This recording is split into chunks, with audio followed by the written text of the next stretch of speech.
Hello guys, welcome back to our YouTube channel. मेरा नाम है शाज़म शबीर।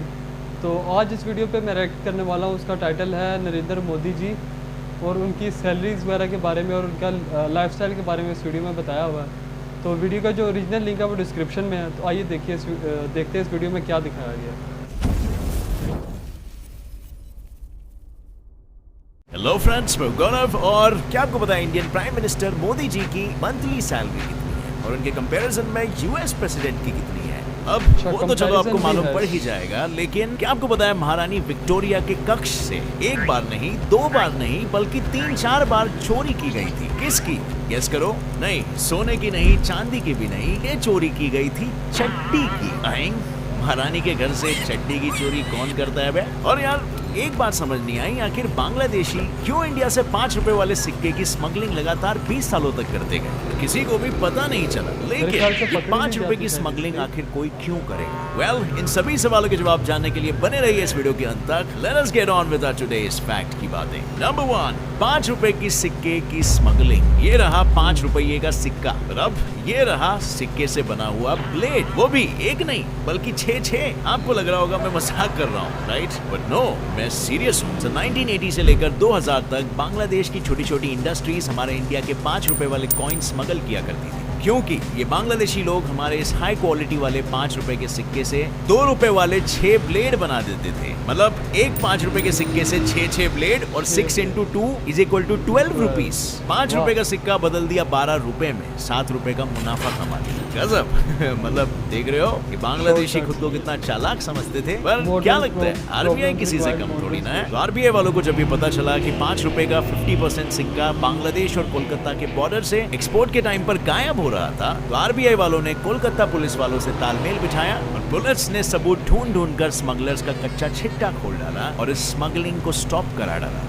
और इसके बाद आरबीआई वालों ने 5 रुपए के सिक्के का मटेरियल ही बदल डाला। मतलब हाई क्वालिटी वाले फेरेटिक स्टेनलेस स्टील में ना बनाकर लो क्वालिटी वाले कॉपर निकल का बनाना शुरू कर दिया। लगा दिया उल्टा चमाट इन स्मगलर्स के मुंह पर। सीधी सी बात है, अब स्मगलिंग करके क्या फायदा? 5 का 12 तो होने नहीं वाला। नंबर 2, चमकने वाला पासपोर्ट। अब फ्रेंड्स ये देखो, ये है कनाडा का पासपोर्ट, जो दिन और लाइट दोनों के उजाले में ऐसा दिखेगा, पर अगर रात के अंधेरे में या बंद कमरे में रखोगे तो वो ऐसे चमकने लगेगा, है ना? एकदम कमाल धमाल। लेकिन ऐसा किसी देश को अपने पासपोर्ट्स को इतना ज्यादा रंग बिरंगे और क्रिएटिव बनाने की क्या जरूरत पड़ गई? वेल, इसके पीछे की कहानी ये है कि सन 2013 में कनाडा के पासपोर्ट प्रोवाइडर्स ने पासपोर्ट में एक हिडन और सीक्रेट यूवी लाइट लगाया, जिसने ऑफ कोर्स कैनेडियन पासपोर्ट को दिखने में तो इतना यूनिक बना दिया, लेकिन इसके अलावा क्योंकि तब कनाडा ही वो अकेला देश था जो 4 कलर इनविजिबल फ्लोरोसेंट प्रिंटिंग का यूज करता था अपने पासपोर्ट में, इसीलिए ये सिक्योरिटी चेक के लिए भी काफी इजी हो गया। और इसके अलावा क्योंकि ये बने होते हैं इनविजिबल फ्लोरोसेंट फाइबर से, जो फोटो कॉपी करने पे कॉपी भी नहीं होगी, और इसीलिए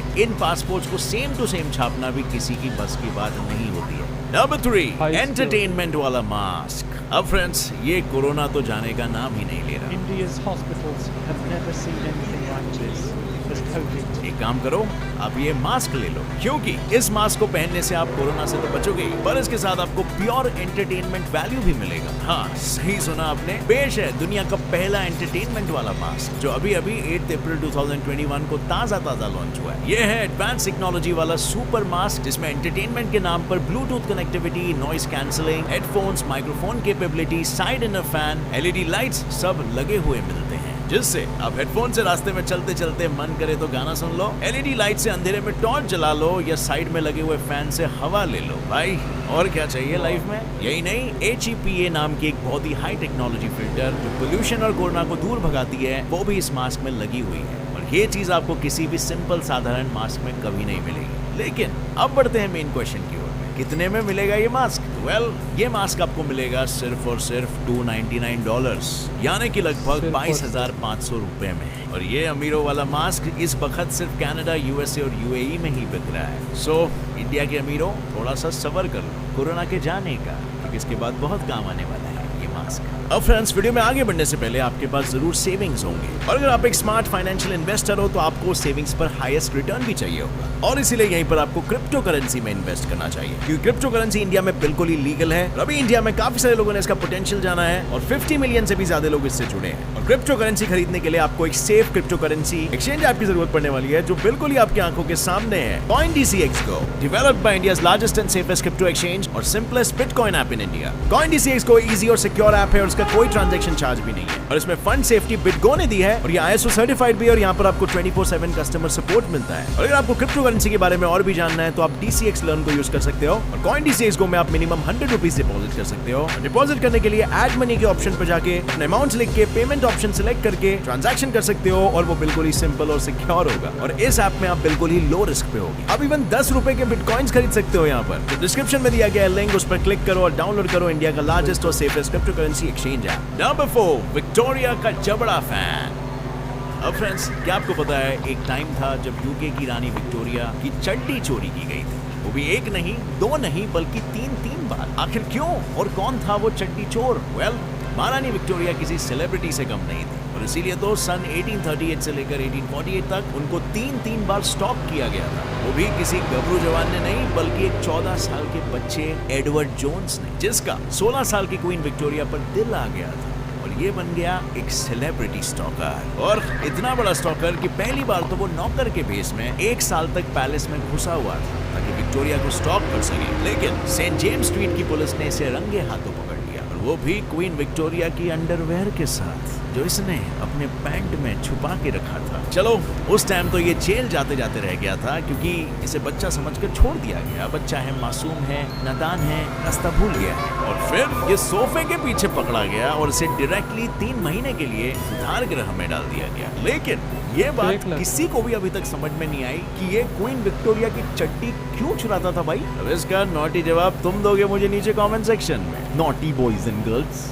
नंबर 5, फिजिक्स की ऐसी की तैसी। अब फ्रेंड्स, ध्यान से देखो इस फोटो को। इसे देखकर क्या आपको लगता है ये रियल है या फेक है? मतलब how in the world is this possible कि एक रस्सी इन 2 पत्थरों को हवा में ऐसे लटकते खड़े रख सके? चलो जाकर तहकीकात करते हैं साइंस लवर्स। वेल, सन 2008 में एक इजिप्ट के आर्टिस्ट शाहबान अब्बास ने रस्सी से बंधी ये फ्लाइंग स्टोन स्टैच्यू सिर्फ और सिर्फ इजिप्ट के कैरो एयरपोर्ट पर आते आते लोगों का अटेंशन पाने के लिए बनाया था, क्योंकि ये कोई ग्रेविटी डिफाइंग स्टैचू नहीं है बल्कि सिर्फ और सिर्फ आपके आंखों का धोखा है। Yes, it's just an illusion, क्योंकि ये जो दोनों पत्थर आपको दिख रहे हैं वो पत्थर नहीं बल्कि स्टील का जालीदार बर्तन है जिसे बस कपड़े से कवर करके स्टोन का कलर दे दिया गया है। इनफैक्ट इस पूरे स्कल्पचर का वजन सिर्फ और सिर्फ 5 किलो है। तो जाहिर सी बात है एक रस्सी के सहारे दोनों पत्थर कैसे हवा में लटकेंगे, राइट? और अगर आप जूम इन करके देखो और गौर से तो आपको दिखेगा इससे बंधने वाली ये कोई रस्सी नहीं बल्कि लोहे का मजबूत खंबा है जो डायरेक्टली जमीन के अंदर से अटैच्ड है।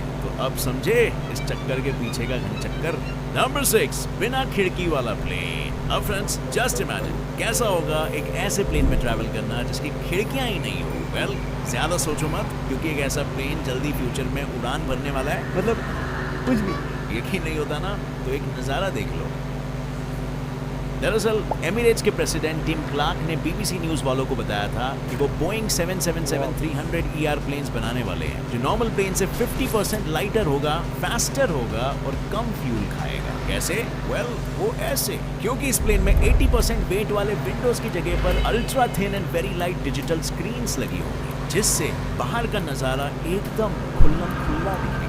अब से नो विंडो सीट की मारामारी, जहां बैठो वहां से दिखेगा आपको स्वर्ग जैसा नजारा चारों ओर। और तो और वेट कम और फ्यूल का यूजेज कम और कार्बन डाइऑक्साइड भी ज्यादा नहीं निकलेगा और इस तरह इस प्लेन से पर्यावरण भी अति शुद्ध रहेगा। Awesome innovation, right? लेकिन बस आपको इसकी सवारी करने के लिए एटलीस्ट 2025 तक तो वेट ही करना होगा। नंबर 7, पेट भर के खाओ रेस्टोरेंट। तो फ्रेंड्स, क्या आपको बहुत तेज भूख लगती है? हर किसी को लगती है, हम सब इंसान हैं। पर आपके पास अक्सर इत्तू से चवन्नी भर पैसे होते हैं, जिससे ना तो आपका पेट भरेगा ना किसी रेस्टोरेंट में एंट्री मिलेगी। बट डोंट वरी, दुनिया में एक ऐसा रेस्टोरेंट भी है जो आपको इत्तू से पैसे के साथ भी वेलकम करेगा। बिल्कुल, ये है साउथ कोरिया के सोल सिटी का एक रेस्टोरेंट, जहाँ पर लंच में आप जो भी खाना चाहते हो पेट भर कर खाओ और जितना मन करे उतना खाओ और जितने पैसे देने हैं जितना मन करे बस उतना ही दो। लाइक लेजिट ये रेस्टोरेंट का रूल है। पर अब मेरा सवाल है कि सिर्फ लंच ही क्यों भाई, ब्रेकफास्ट और डिनर क्यों नहीं? और क्यों ये रेस्टोरेंट वाले हम जैसे भुक्कड़ों पर इतने मेहरबान हैं? वेल, साउथ कोरिया के वॉन पैसे के हिसाब से खाना वहाँ पर कॉस्टली होता है और इसीलिए रेस्टोरेंट वालों ने सिर्फ एक टाइम का ही food with no fix price रखा है, और वो है लंच का टाइम, ताकि जितने भी गरीब लोग लंच करना चाहते हैं वो कम से कम पैसों में भी भरपेट पेट पूजा कर सके। और अगर कोई पैसे वाला इंसान वहाँ पर आए और इनकी इस चैरिटी में कंट्रीब्यूट करना चाहे तो वो लंच के वैल्यू के हिसाब से ज्यादा पैसा दे सकता है। इनफैक्ट रेस्टोरेंट वालों का ये कहना है कि जो भी अमीर लोग इनके रेस्टोरेंट्स में आते हैं वो खुद ब खुद ही ज्यादा पैसा देकर चले जाते हैं, क्योंकि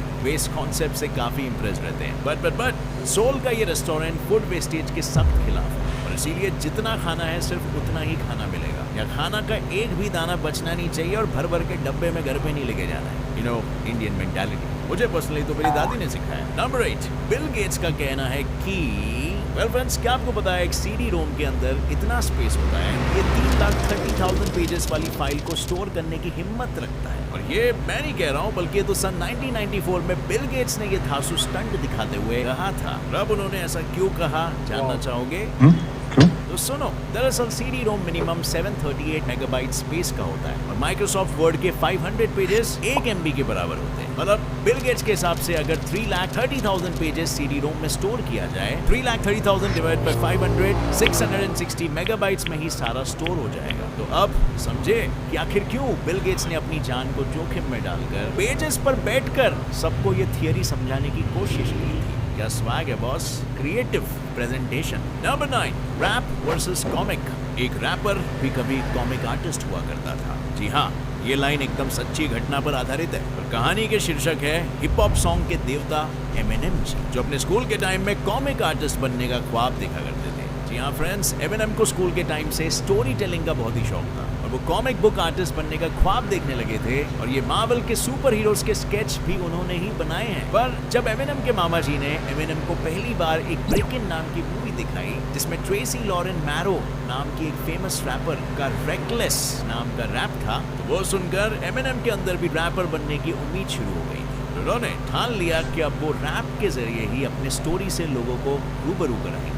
तब से ही इनके मामा जी यानी रॉनी पॉल किनगान इनके म्यूजिक मेंटोर बन गए। पर जब 1991 में इनके मामा जी का दुखद निधन हो गया, तब एमिनेम ने 14 साल की उम्र में रैपिंग स्टार्ट कर लिया और cleaning out my closet rap से दिखा दिया दुनिया को अपने म्यूजिक के द्वारा स्टोरी टेलिंग करने वाला हुनर। और देखते ही देखते बढ़ती रही इनकी रैपिंग की रफ्तार, आई मीन लिटरली, और धड़धड़ाते हुए बन गए ये रॉक स्टार और सुपरस्टार। तो फ्रेंड्स, ये थे कुछ बहुत ही इंटरेस्टिंग फैक्ट्स जो आई एम श्योर आपने इससे पहले नहीं सुने होंगे। और अब एज ऑलवेज बारी है मेरी आपको एक सवाल पूछने की, जिसका जवाब आपको बिल्कुल सही देना होगा। वो क्या है जिसे सीधा कर दिया जाए तो पानी पिलाती और उल्टा कर दिया जाए इसके टाइटल में तो बताया हुआ था कि what is the salary of Indian prime minister, लेकिन इसमें तो उस चीज़ का कोई जिक्र ही नहीं किया हुआ, उसका बताया नहीं हुआ कि सैलरी है क्या। इनफैक्ट एंड में क्वेश्चन जोड़ के चले गए कि आप इसके बारे में बताएं कि वो क्या, कौन सी चीज़ है। ये तो मेरे ख्याल से क्लिक बेट रखा हुआ है कि टाइटल कुछ और है, थंबनेल पे भी मेरे ख्याल से कुछ और था, वो उसके बारे में तो बताया नहीं हुआ। ये काफ़ी एक अजीब सी चीज़ थी, देखा कुछ और समझ के था, निकल कुछ और आया। खैर, लेकिन जो इसके अंदर चीज़ें बताई हैं वो काफ़ी इंटरेस्टिंग थी। इसमें से सबसे ज़्यादा हैरत वाली चीज़ तो मुझे ये लगी है कि वो जो 14 ईयर ओल्ड बच्चा था, तो वो क्वीन की अंडरवेयर क्यों चोरी कर रहा था, उसकी मतलब सही उस चीज़ की समझ नहीं आई। तो इतना भी क्या क्रेज़ के सिर्फ अंडरवेयर, तो शायद पकड़ा ही अंडरवेयर के साथ गया, उसके अलावा भी उसने कोई चीज़ें उठाई हैं वो पता ना हो। तो इसके अलावा वो जो सिक्के वाली चीज़ थी वो काफ़ी इंटरेस्टिंग थी कि मतलब आपके कंट्री से स्मगल हो रहा है सिक्का, और वो इसलिए कि आपको कॉइन के बाद में ब्लेड बन के और उसको 12 रुपीज़ में सेल कर रहे हैं। यानी कि अगर उसकी कॉस्ट उनको 5 रुपये उधर से स्मगल करके उसके ऊपर 1 या 2 रुपये की कॉस्ट पड़ी है, 1 रुपये की कॉस्ट पड़ी है, 2 रुपये में वो सेल हो रहा है, तो उसके ऊपर से वो प्रॉफिट कमा रहे हैं। तो वो काफ़ी अजीब सी चीज़ थी कि करेंसी के साथ ऐसे भी किया जा सकता है कि मतलब उसको रीशेप करके उसके ब्लेड बना के सेल किए जाए। वो काफ़ी एक हैरत वाली चीज़ थी। तो बाकी फैक्ट्स इसके अंदर काफ़ी अच्छी चीज़ें बताई हुई थी, लेकिन वही वीडियो जिसके लिए ओपन की थी वही वीडियो में नहीं है। तो ये काफ़ी सरप्राइज़ एक मिल गया वीडियो के अंदर। तो उसके अलावा एमिनेम का जो बताया हुआ है उनको दुनिया जानती है, दुनिया मानती है उनको रैप में। और उनका वाकई ही काफ़ी जो रैप है उसको टॉप क्लास रैपर जो उनका नाम आता है। और कनाडा का जो पासपोर्ट था, ये काफ़ी इंटरेस्टिंग चीज़ें इसके अंदर बताई हुई है जो मतलब वैसे हमें नहीं पता थी। चले बाय चांस ही वीडियो के अंदर ओपन हो गया, तो इसलिए हम भी इसके बारे में बात कर लेते हैं कि वो जो एक उन्होंने अल्ट्रा यूवी लाइट्स जो लगाई हुई है, वो मेरे ख्याल से किसी और कंट्री ने शायद नहीं किया, क्योंकि मैंने फ़र्स्ट टाइम सुना है और देखा भी फ़र्स्ट टाइम में, जैसे उन्होंने वीडियो में दिखाया हुआ था। तो कि यूवी लाइट्स का यूज़ करते हुए, तो उसका सबसे ज़्यादा हाई सिक्योरिटी का फंक्शन था। मतलब अगर आप उसकी कॉपी बनाते हैं, कितनी आप हाई कॉपी बनाएंगे, लेकिन जितनी मर्ज़ी आप कोशिश कर लें, आप उस लेवल पे नहीं जा सकते कि जिस तरह की उन्होंने अंदर लाइट्स वगैरह यूज़ की हुई। तो मुझे ये था कि शायद वीडियो के एंड पे वो मोदी जी की वो के लाइफस्टाइल के बारे में बताएंगे, लेकिन सब इसके अंदर ऐसा कुछ भी नहीं था। तो उसके लिए हम एक और वीडियो देख लेंगे। इस वीडियो पे तो बस यही रिएक्शन था, क्योंकि सोच से बाहर एक चीज़ हो गई है। तो वीडियो को लाइक करें, अगर आप भी सरप्राइज़ हुए हैं तो कमेंट करें, चैनल को सब्सक्राइब करें। Thank you.